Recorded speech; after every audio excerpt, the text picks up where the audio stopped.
بسم الله الرحمن الرحیم. د کابل یو تن اوسیدونکي، نن د غویي 8مه ورځ ده چې دا د افغانستان دپاره د کامیابۍ ستره ورځ ده.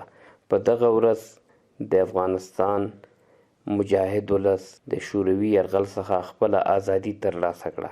دا زموږ دپاره په تاریخ کې ډیره مهمه ورځ ده، لکه څرنګه چې نن څخه څو کاله مخکې زموږ پلرونو، زموږ نیکونو او د افغان ولس قهرمان ځوانانو روسي ته شکست ورکړو او روسیه یې ماته کړله، په ګونډو یې کړله.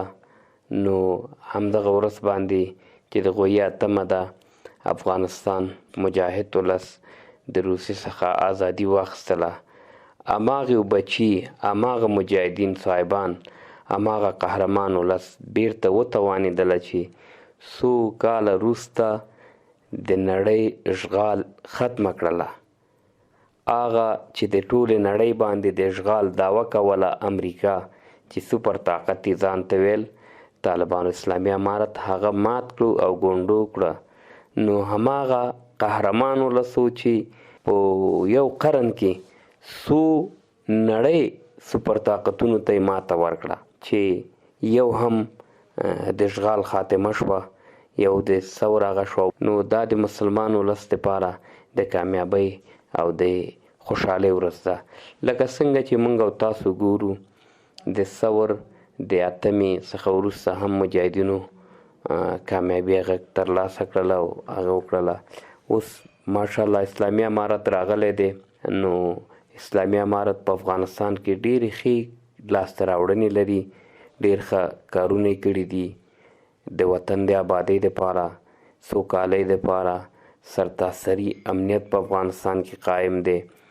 هغه سړکونه زموږ جوړ شول، بندونه زموږ جوړ شول، کانالونه زموږ جوړ شول، د برېښنا بندونه جوړ شول، همداسې چک ډمونه جوړ شول.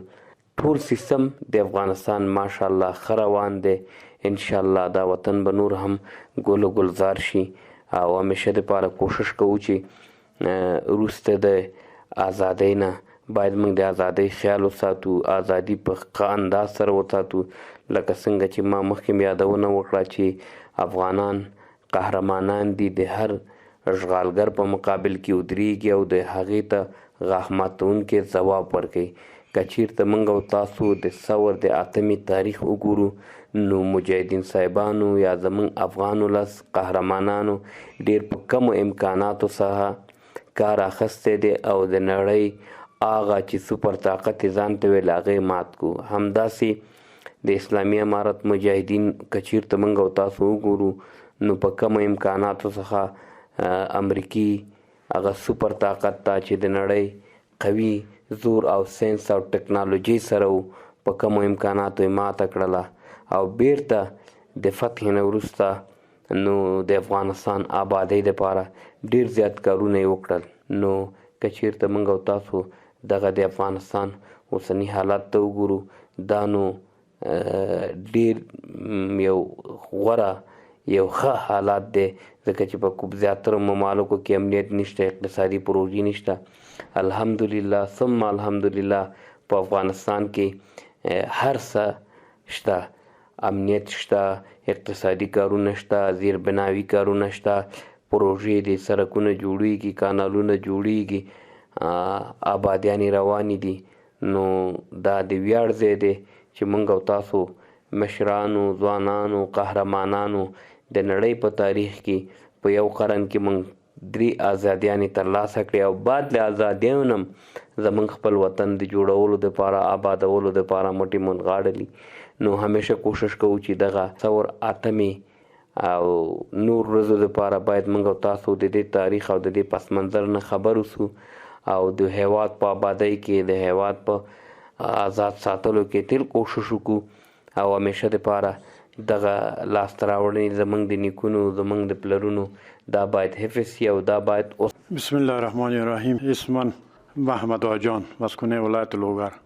امروز 8 ثور که مصادف است با پیروزی مجاهدین واقعا در طی 13 سال با جهاد خود اینا بالاخره اما ثمره‌ایش به دست آوردن و در طی همین جهاد هزارها با و حتی گفته میتونیم بلک ها، انسان ها، مردم ما در دوران جهاد به شهادت رسیدن، زخمی شدن و شهرها، ولایات، قریه ها، قصبات به کلی به ویرانه تبدیل شد.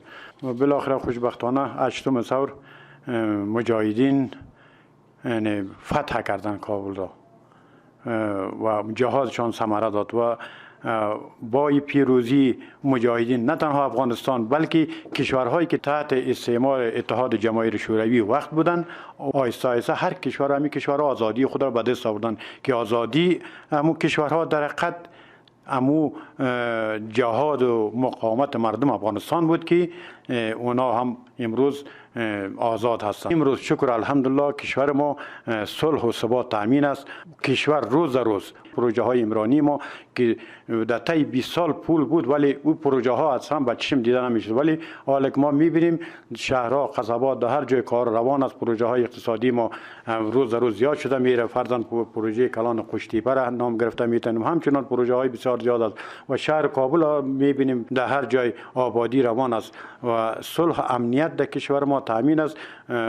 آرزوی ما اینمی است که در یک قسمت جهان این وضعیت دیده و به رسمیت شناختن نظام موجوده و همچنان در بخش اقتصادی همراه مردم افغانستان همکاری داشته باشد.